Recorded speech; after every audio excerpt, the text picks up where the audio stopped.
Hello，大家好，这一期我们来看蛮王上单的一个出装符文搭配。说实话，这个蛮王自从西兰刀和这个火炮的这套出装成型以后，就核心装备就这3件啊，然后搭配破甲弓。后续的话就看你是怎么去做啊。现在因为这个版本没那么好杀人了，不像之前那个秒秒秒，知道吧？然后吸血的话也不用做，之前现在的话还是选择做了这个破败，但是破败的性价比现在比较高啊，所以上来 A 一下。像现在破败 E 技能的那个魔法伤害也是能吸收到的，吃到一些回血什么的。反正还行吧，而且这个版本没那么容易杀人，所以有一点吸血，对整体来说就是好事。我天，5下暴击哦，4下暴击，狗，真的就是阳寿暴击，对面头都懵了，我天，这单纯就是运气问题。你们打狗头可能不一定会出现这种情况，但高手就是有加成。会不会是这个皮肤加成？周杰伦默默的来了一曲兰亭序是吧？这里后续的话又没什么暴击了，那看来确实是那几下阳寿暴击啊，4下暴击太变态了。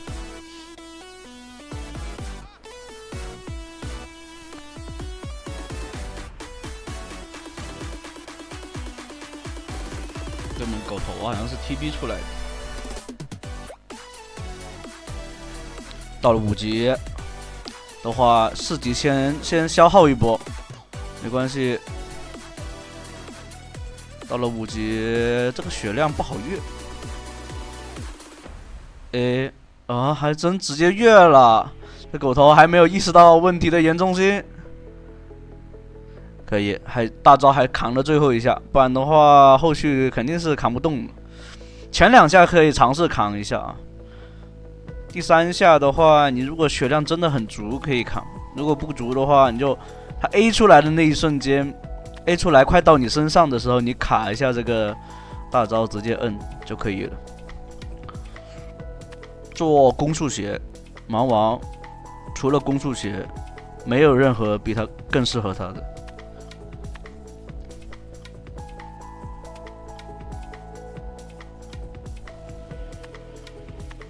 像如果是我玩蛮王，我不自信点就会先消耗一下，但有可能就这样子错过了时机，对方等级上来了，这边升上5级的话，你就没那么容易越塔单杀了。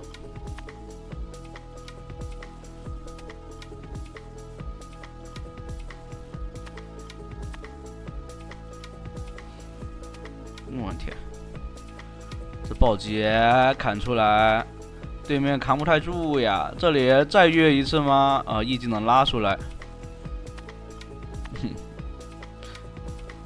这里把对面的大招骗出来了。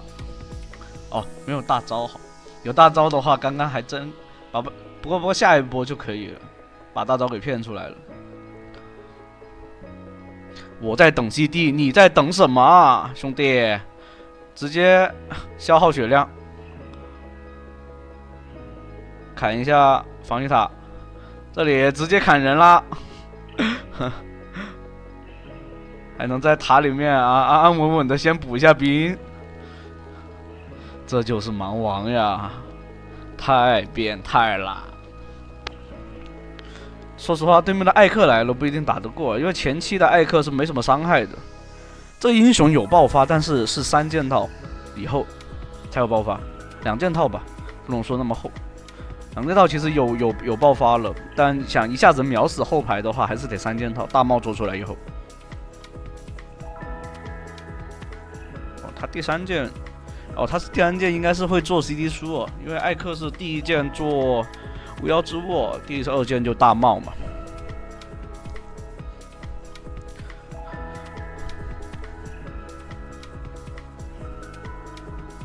反正你尽量先把他那个蛮王的那个狗头的那个那个枯萎就是2技能啊，给骗出来先，然后再拉出来，然后骗出来以后技能 CD 了，你再去越他，因为蛮王还是挺怕吃到这种减速的。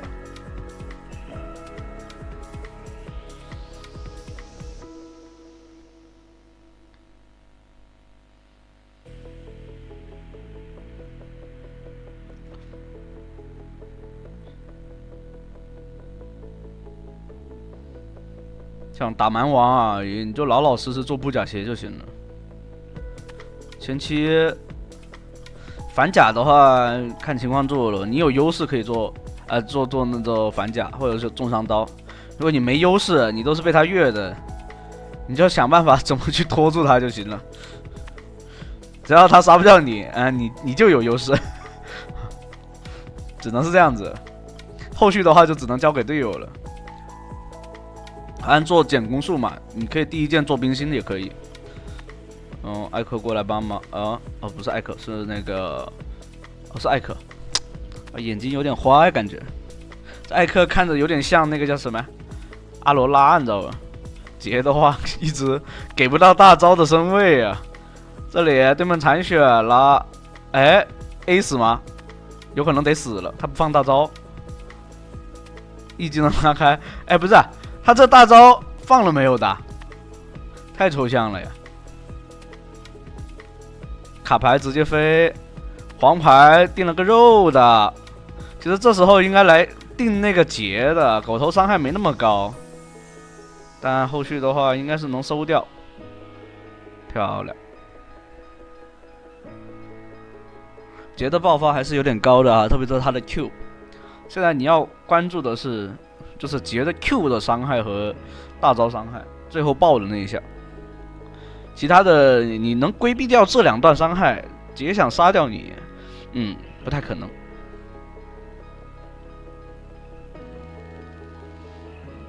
除非你呆呆的站在那里给他 A 到死，那就是人的问题了。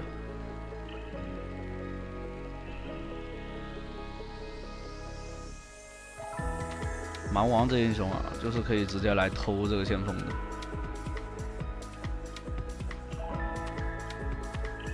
下来送人头，我刚刚卡了一下，不是卡，是那个艾克直接 E 技能直接 A 上来了好像，然后又大招炮了。蛮王千万不要去做新之刚啊！以前像之前那个版本可以尝试一下，但这个版本自从西兰刀有了西兰刀以后，蛮王就已经告别那个版本了。之前还能掏出来玩一下，现在这个版本掏出来玩就是一坨大便，一点伤害没有的。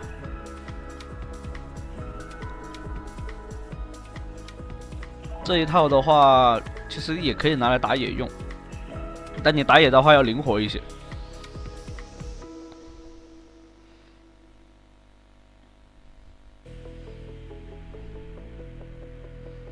这狗头8分钟了，好像才300层是吧？有没有？发育好的狗头啊，10分钟得600层，怎么高低都得那个500层起步啊。600层是比较优秀的，但500层多多少少是标准吧，我感觉。这里直接3刀一个射手。卡莎还是那种比较能存活率比较高的那种射手，因为他有那个移速加那个位移嘛，有个小位移，然后又有大招这种。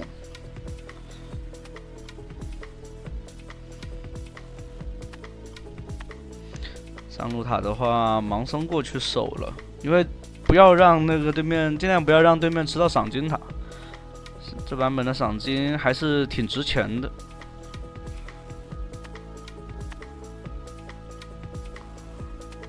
这里看看能不能尝试越吧，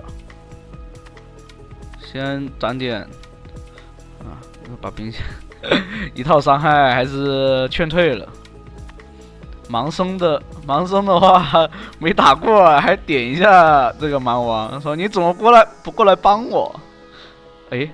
这里一撕来了，对方直接回城了。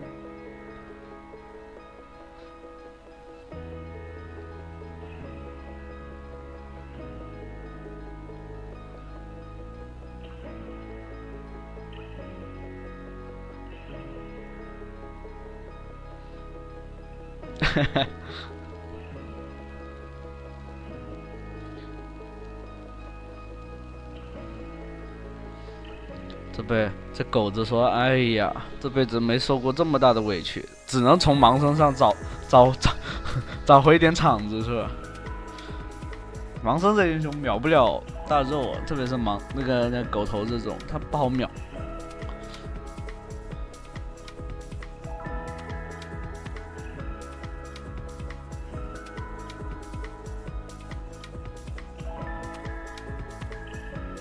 蛮王这英雄很难拿 MVP， 感觉这个版本，除非参团率一直在打团。你可以看到这局的参团率其实整体下来并不高啊，因为有这个谁啊，有个卡牌，因为他卡牌的话飞来飞去，大招支援，只要他不是死太多下的话，你其实没跟他抢不就是参团率这个东西。对那个 MVP 的那个评选很高的，不过说实话，这个 S 评分才是最好的、最关键的。有一些你拿了 MVP， 但没有 S 评分。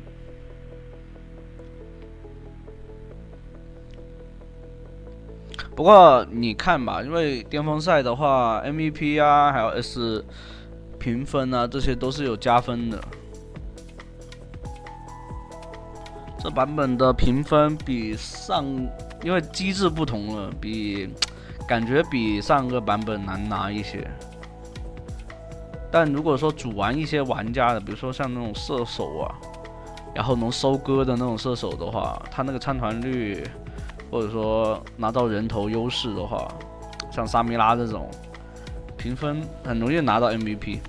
但拿 S 的话，或者说想拿那个 S 评分或者 A 评分的话，就还是得看参团率。你后期进场的话，还是就怎么说呢？我看到好多把了，就是说你后期进场作为收割的话，那种评分其实没那么高，因为他的判定好像，就是他判定你是后期收割，不是一直参团，他从开局比如说两边对峙啊，或者说抱团的情况下啊，去算你的那个参团率，有可能。这都是我的一面之词啊，你们可以自己感觉一下。先给自己上个免死金牌先。好，怕你们那种啊，搞些奇奇怪怪的东西，说我什么什么的，挺怕你们这样的。打完龙，哎呀，直接推高地都可以了。哎，这里队友打起来了，但对面跑了，继续推。谁来守是吧？谁来守就继续砍。这个时候3件套是吧？对方根本就不敢过来，甚至可以直接扛打。这里大招都没开，已经掉一个了。怪不得这个双人入能打得过啊！这个机器人真的勾很好。这里上来一个E进场吗？开大招，能进泉水里面砍吗？帮队友扛多2下伤害，细不细？就问你啊，这蛮王细不细？那行，第1集的话就到这了，后面的话还有2、3局吧，欢迎大家接着往下去看。